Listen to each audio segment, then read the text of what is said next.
महर्षि,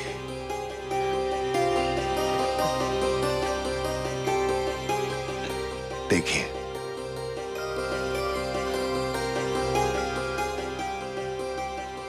प्रणाम गुरुदेव।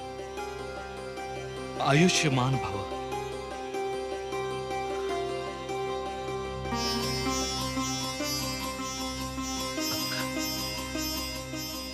सदा विजयी भव। आपने मेरे चरण स्पर्श किए, मुझे इस बात का विश्वास हुआ कि आपने मुझे क्षमा कर दिया। मैं इस घड़ी की प्रतीक्षा में था।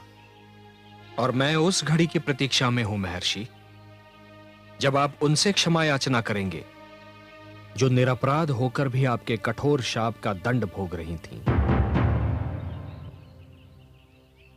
इस देवी के साथ दो बलों का दुरुपयोग हुआ है, देव बल एवं तपोबल।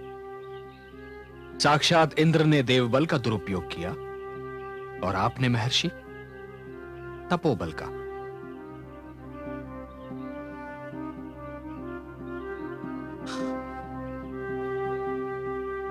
देवी, मेरे शाप ने आपको पत्थर बना दिया, परंतु विश्वास कीजिए, इस शाप ने केवल आपको नहीं, स्वयं मुझे भी दंडित कर दिया था। आज मैं श्री राम और ऋषि श्रेष्ठ विश्वामित्र के माध्यम से समस्त संसार को संबोधित करके आपसे क्षमा मांगता हूं। मुझे क्षमा कर दीजिए। नहीं स्वामी, नहीं। भावी को टाला नहीं जा सकता था, भाग्य लेख को मिटाया नहीं जा सकता था। जो हुआ वो होना ही था। भाग्य का लेख मानकर मैं अपने दोष से बच नहीं सकता। मेरा पुरुष होने का अभिमान मेरे समक्ष आ गया। अभिमान विवेक का शत्रु होता है। मुझे इसी शत्रु ने नीचा दिखाया।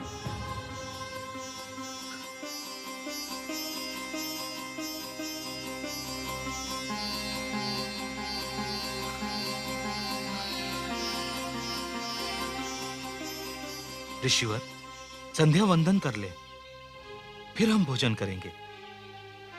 आप सबको कुछ दिन हमारे आश्रम में ही रहना होगा, यही मेरी विनती है। हम जनकपुर जा रहे हैं महर्षि, और हमें वहां शीघ्र पहुंचना है। ऋषिवर, वहां तो हमारा पुत्र शतानंद कुलगुरु है। उसी ने राजकुमारी सीता को शिक्षा भी दी है। वहां जाएं तो हमारे पुत्र से अवश्य मिलें और उसे मेरे शाप के अंत का समाचार अवश्य दें। अवश्य देवी, यशस्वी भव।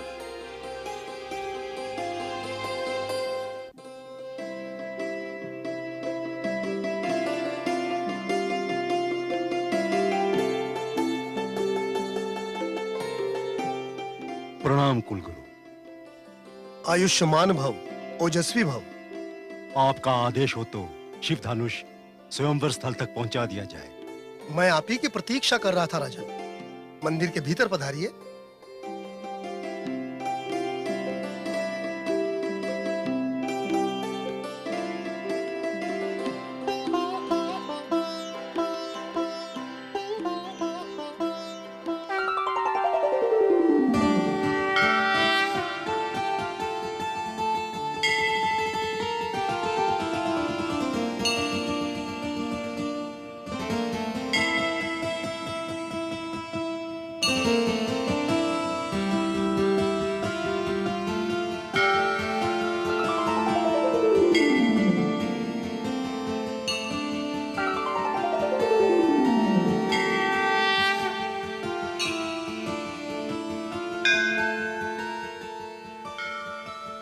हे भोलेनाथ, हे शिव शंकर, ये आपके वरदान का ही फल था कि मुझे जनक नंदिनी जैसी सुपुत्री प्राप्त हुई।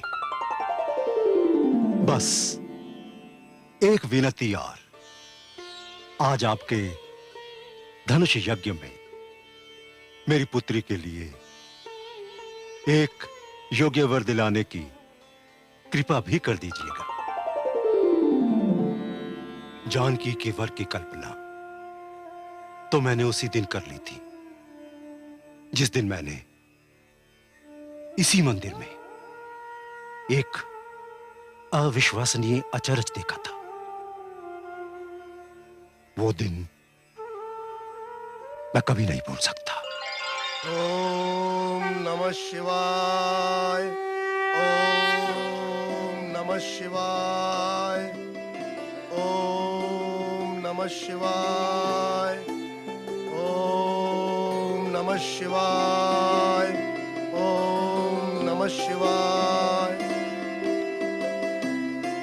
ओम नमः शिवाय। ओम नमः शिवाय। ओम नमः शिवाय। पुत्री, आज बहुत सवेरे आई। हाँ गुरुदेव, आज आँख खुलते ही मैंने निश्चय कर लिया कि सबसे पहले मैं मंदिर जाकर भगवान शिव के धनुष को अपने हाथों से स्वच्छ करूंगी। किंतु यह कार्य तो पुरोहित और उनके सहयोगियों का है, फिर तुम्हें क्या आवश्यकता है? नहीं गुरुदेव, यह लोग अपना कार्य ढंग से नहीं करते। देखिए ना, इस पर कितनी धूल जम गई है। मैं इसे उठाकर स्वच्छ करूंगी। तुम इसे उठाओगी पुत्री? हाँ, क्यों? यह धनुष बहुत भारी है। 10-15 शक्तिशाली सैनिक भी इसे उठाते हैं तो हाँफने लगते हैं। किंतु मैंने तो कल रात्रि भी इसे उठाया था। कल रात्रि? हाँ, कल रात्रि मैंने सपने में इसे उठाकर स्वच्छ किया था। स्वप्न तो स्वप्न होते हैं, यह आवश्यक नहीं कि वे सत्य भी हो जाएं। नहीं गुरुदेव, मेरे स्वप्न सदैव सच्चे होते हैं। ये देखिए।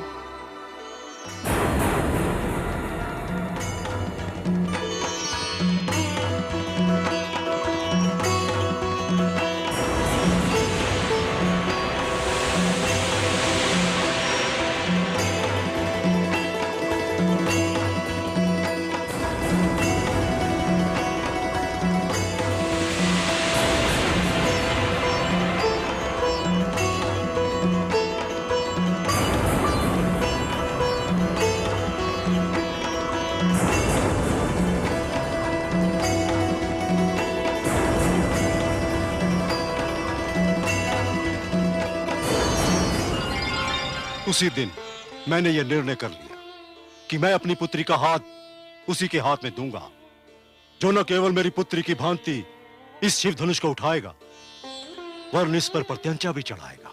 राजन, आपकी यह मनोकामना अवश्य पूर्ण होगी। चारों ओर से राजकुमार और राजनरेश आ चुके हैं। इनमें हमारी जानकी के योग्य वर अवश्य होगा। आशा तो मुझे भी यही है, परंतु वो वर कौन होगा, कैसा होगा?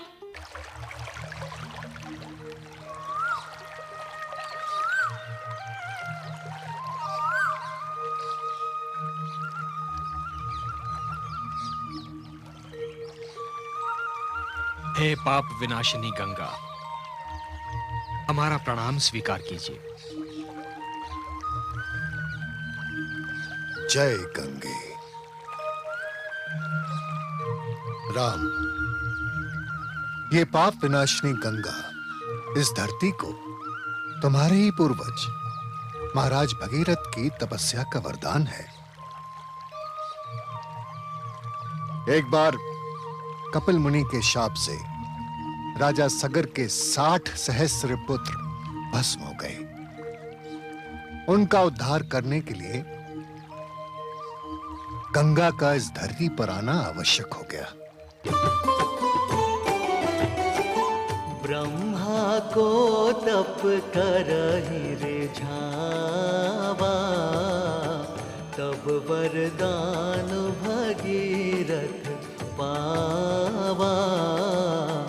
सुर सर गंगा ब्रह्मा दीनी, शिव निज जटा तुरत धर लीनी।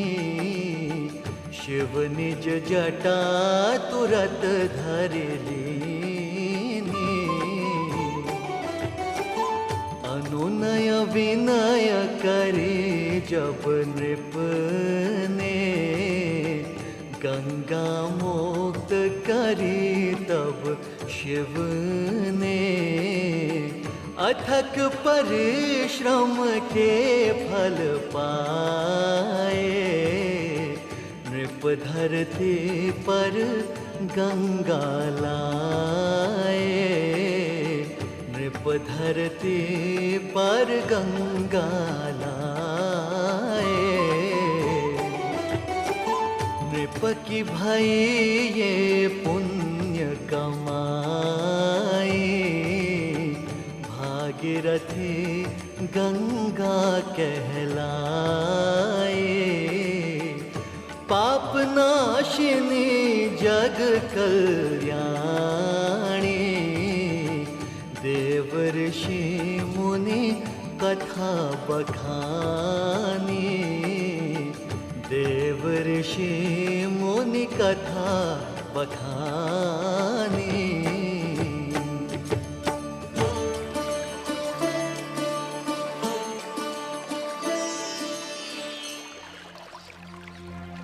शेष गंगा अवध और मिथिला के बीच सीमा का कार्य भी करती है। हम जहां हैं ये अवध का क्षेत्र है, उस पार मिथिला की सीमा है। इसे पार करके हम मिथिला नरेश के राज्य में प्रवेश करेंगे। कैसी विचित्र विडंबना है गुरुदेव कि जिस गंगा के तट पर सारे राज्यों के मानव एकत्र होते हैं, वही गंगा दो राज्यों के मध्य सीमा रेखा बनी हुई है। महारानी सुनाई ना, महारानी सुनाई ना, महारानी। स्वामी, शिव धनुष स्वयंवर स्थल पर पहुंच गया देवी। पुत्री जानकी कहाँ है?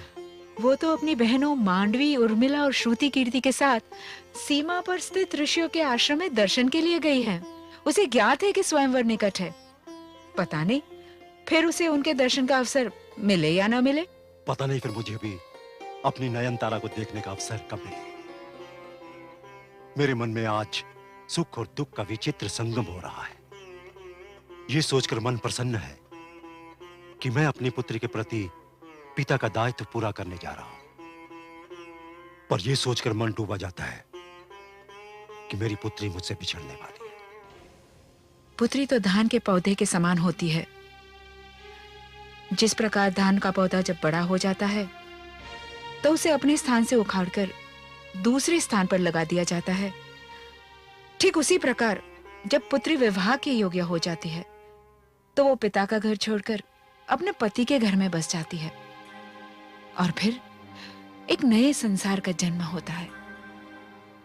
मैं तो ईश्वर से दिन रात यही प्रार्थना करता रहता हूं कि मेरी पुत्री को पति के घर में वो सब सुख मिले जो पिता के घर में मिलता था। मिलेगा, अवश्य मिलेगा स्वामी। हमारी जानकी लक्ष्मी स्वरूप है तो उसे वर भी नारायण स्वरूप ही मिलेगा।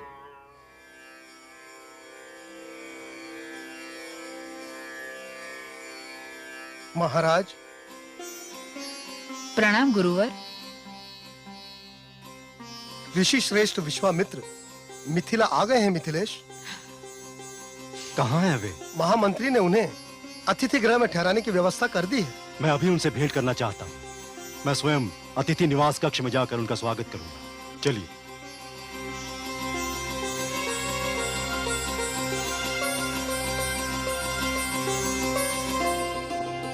मिथिला नरेश,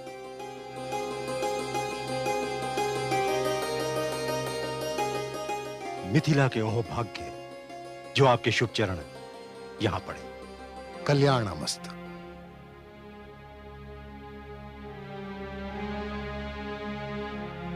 नहीं ऋषिवर, नहीं,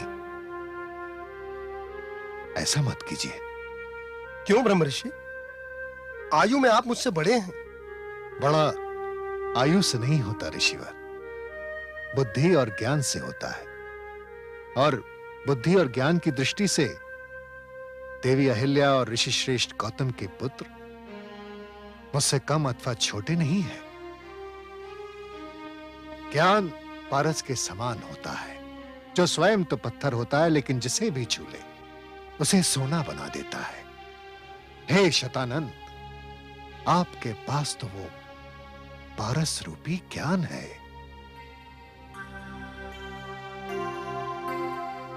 मिथिलेश, अयोध्या नरेश महाराज दशरथ के सुपुत्र राजकुमार राम एवं राजकुमार लक्ष्मण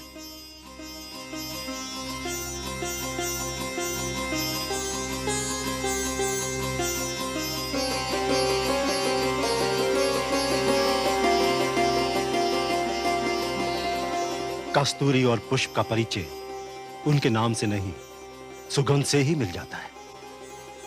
इनके चेहरे का तेज, ललाट का प्रकाश इन्हें दूर से ही राजकुमार होने की घोषणा कर रहा था।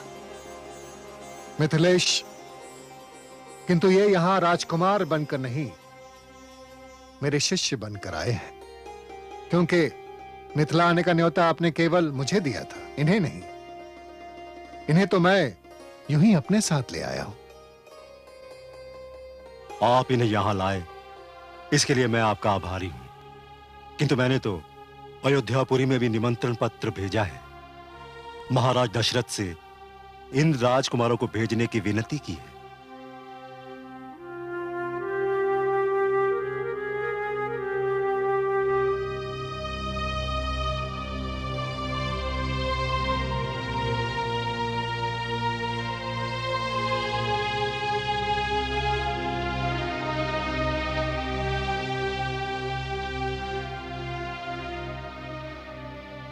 आपने हमें स्मरण किया? क्या आदेश है महाराज? पुत्र, मिथिला नरेश अपनी सुपुत्री सीता का स्वयंवर रचा रहे हैं। उन्होंने अयोध्या को भी न्योता दिया है। अब पुत्र राम और लक्ष्मण तो यहां है नहीं, तो तुम ही दोनों मिथिला चले जाओ। जो आज्ञा पिताश्री, हम मिथिला अवश्य जाएंगे। नहीं पुत्र,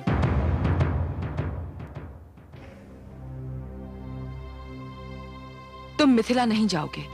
छोटी रानी, आप राजकुमारों को मिथिला जाने से क्यों रोक रही हैं? मेरा पुत्र राम महर्षि विश्वामित्र के आश्रम में है। यदि वो यहाँ होता तो वो भी जाता और साथ में तीनों भाई भी, किंतु वो यहाँ नहीं है, इसलिए यहाँ से कोई नहीं जाएगा। किंतु छोटी रानी। महाराज, ये मेरी विनती है आपसे। क्षमा कीजिएगा पिताश्री, किंतु मुझे ऐसा प्रतीत होता है कि माताश्री का कथन उचित है। पिताश्री, मैं तो भ्राताश्री का अनुयायी हूं। यदि वो मेरे आगे ना चलें तो मैं एक पग भी नहीं चल सकता। यूं भी भ्राताश्री हम सब भाइयों में ज्येष्ठ हैं, तो मेरी समझ में मिथिला जाने का सर्वप्रथम अधिकार तो भ्राताश्री का ही हुआ। ठीक है, जैसे आप लोगों की इच्छा।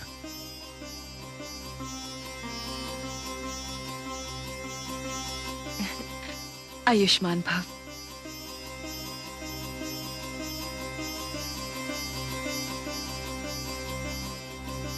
महाराज, आपने तो कहा था शिक्षा पूर्ण होते ही ऋषि विश्वामित्र मेरे पुत्र को अयोध्या ले आएंगे। आप ठीक कह रही हैं, मैंने कहा था। मैं चक्रवर्ती अवश्य हूं प्रिय, किंतु शिष्टाचार के नाते मैं महर्षि को आदेश तो नहीं दे सकता ना।